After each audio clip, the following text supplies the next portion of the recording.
everyone, welcome to the final segment on this week's topic of body dysmorphia.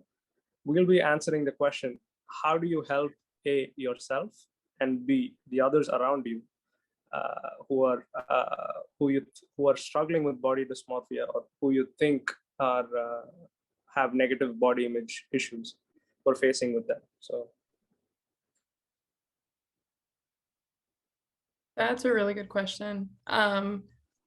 I would say encouraging those friends to get help, giving them positive encouragement and encouraging them to surround themselves with people who don't make them feel bad about themselves.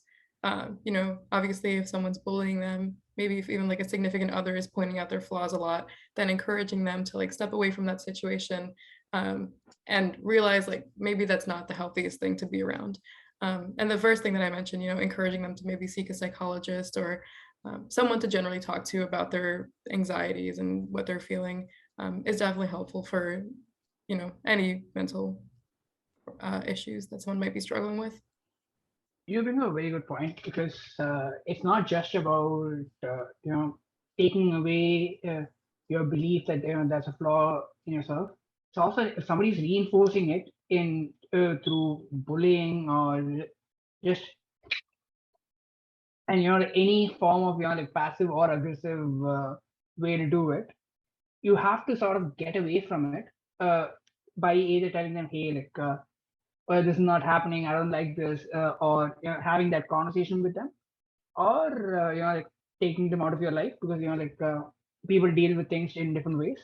And I don't think BDD is completely curable, but I think cognitive behavioral therapy definitely helps a lot, and just you being able to control even a bit is very good, because the worst case scenario for BDD is just not you having a bad lifestyle. It can go all the way to suicide ideation and attempted suicide, and we really don't want you to go there, and we don't want your friends to go there as well. So be part of the solution. Yeah, just adding on to that really quickly. Something that a lot of psychologists use is exposure therapy, to where they kind of make the patient or person who's struggling with the flaw show it to other people, and that kind of reinforces that other people will not necessarily judge you, hopefully, if you expose yourself to showing that. And another thing that people say is like kind of doing it a little bit at a time. So for example, if you're insecure about your weight, maybe, and you wear like a lot of clothes that are oversized, maybe like wearing a full sleeve like slimming thing one day, and then maybe transferring to short sleeves, and then maybe to like a tank top, and slowly exposing yourself instead of necessarily doing it all at once can help someone feel more comfortable. And I haven't all given you points, but I do have a question for all of you, which is usually when bad things happen, people usually overcompensate.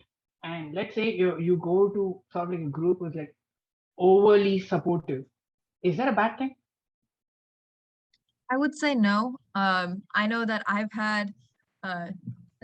have negative body image about myself for some different things. And some of my friends who are close to me, every time I bring it up, or even without me bringing it up, whenever I'm feeling uncomfortable in a situation, always validate me, always make me feel good about myself, always compliment me. And I can say that over the past 3 years that this has been happening, I feel much better about myself. I haven't gone to therapy for this. I haven't talked about this in therapy. I didn't ask anyone about it, but someone knew that I had this issue, constantly complimented me. I do feel better about myself in that regard. Not completely gone, but I do feel much better. So I don't think that over complimenting can be bad, as long as, like Vyaas mentioned in the previous video, it's genuine. An important takeaway here also is like maybe finding that confidence within yourself is really important, not necessarily getting that from other people, kind of finding self-value in maybe like your personality or like your hobbies or your smartness, I don't know, academics, and so that as a society is, I think, something we should work on. I know that we're trending to focus more on appearances, especially with the increase in usage of social media in the time of COVID, but kind of taking a step back, I think is important for all of us, and to think about like, what do we value in ourselves? What people that we look up to, do we value them because they're pretty or because they're handsome, or do we value them because they're a good person and they're a role model and they have good values? And so that's something to think about. And just to tack on as well, a little away from your question, actually, but to, there are sometimes brain differences associated with having body dysmorphia, and there are medicines to help with that. Like mentioned before, BDD is an anxiety disorder classified with the obsessive compulsive ones. So you can have a selective serotonin reuptake inhibitor, so SSRI, which is a medicine, and it can help lessen your depression, lessen obsessions, lessen compulsions and anxiety, and help increase sociability as well. So there are benefits.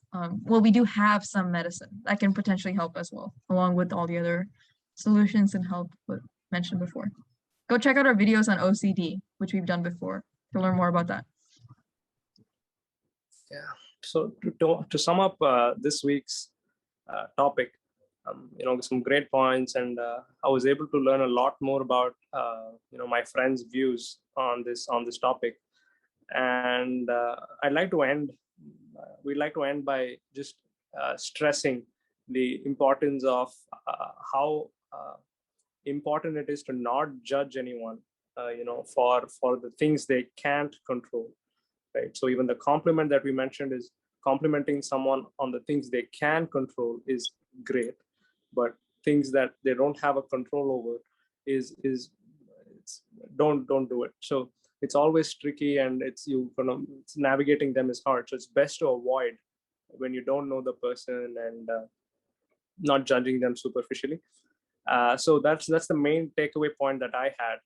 And yeah, like I said, support movies, films, I don't know, documentaries and services that cater to darker-skinned people, or any group that you are passionate about. Instead of talking about it, go support them, or do something in some way that affects the people around you. It doesn't have to be someone online, but just talk about this topic with someone right next to you, like your neighbor. You never know where it's going to go.